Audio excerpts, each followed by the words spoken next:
Have you ever heard a child say something so chilling that it freezes the blood in your veins? Imagine this. Your little boy, barely able to form full sentences, suddenly looks you in the eye and says, "Mom, he killed me." That's exactly what happened in a quiet Druze village in Syria during the 1990s. This was no ordinary family. No unusual drama, no hidden scandal, just a normal mother raising her child.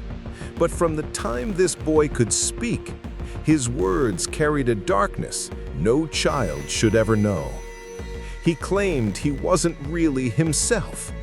He said he had lived another life, a life that ended in blood.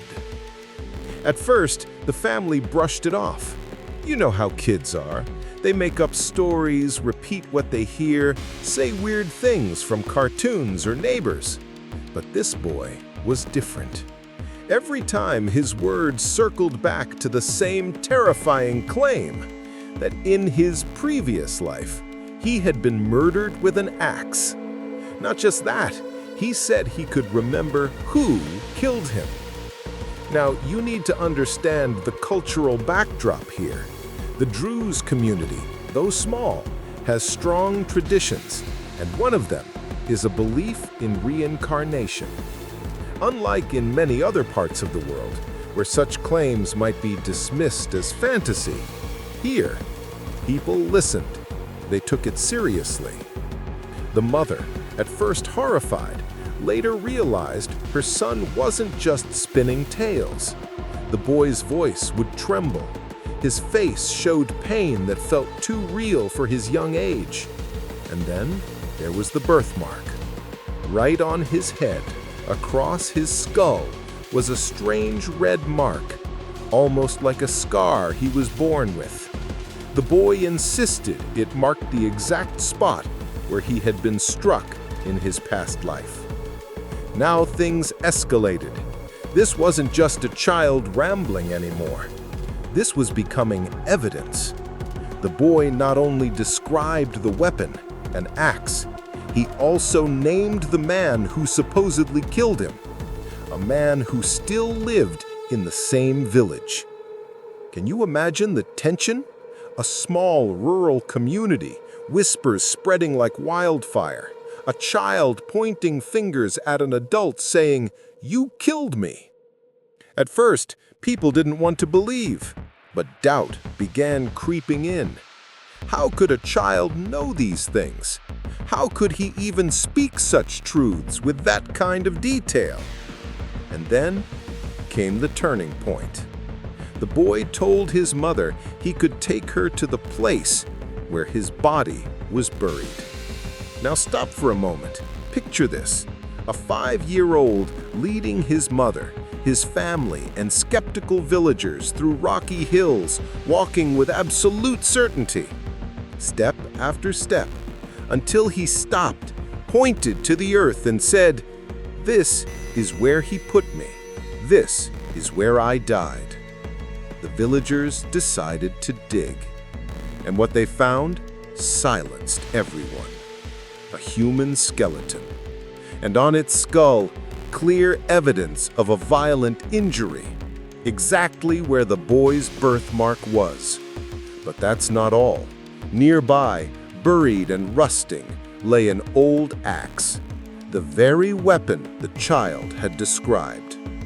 Now the village was no longer skeptical. They were terrified. And the accused man, the one the boy named as his murderer? When confronted, he panicked. At first, he denied it, brushing off the claims as nonsense. But the evidence was there. Bones, wound, weapon, the child's uncanny knowledge. Under pressure, the man broke down.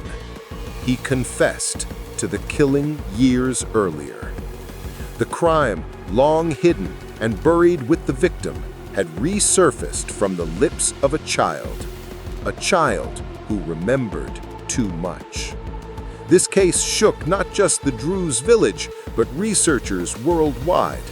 It became one of the rare real-life stories where supposed reincarnation memories weren't just vague dreams.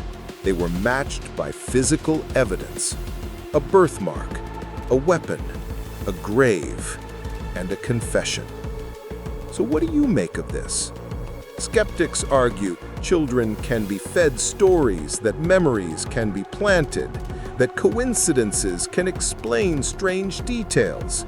But others see this as undeniable proof that life does not end with death, that sometimes the past refuses to stay buried. For the boy, his childhood was marked by something far heavier than toys or play. He grew up knowing he carried the shadow of a past life and the scar of a violent end. And maybe, just maybe, his story forces us to ask, what really happens when we die? Do we truly move on? Or do some of us come back, carrying the wounds of yesterday into a new tomorrow? This case is still whispered about today as one of the most chilling examples of reincarnation tied to a real crime. And whether you believe in past lives or not, one thing is certain: this boy's story brought justice to a murder that otherwise would have remained buried forever. And with that, I'll leave you with this question. If you or your child carried memories of another life, would you believe them? Or would you be too afraid to dig up the truth? This is Phantom Dossier, where the past never stays silent. Make sure you hit subscribe, because more untold and disturbing cases are just waiting for you.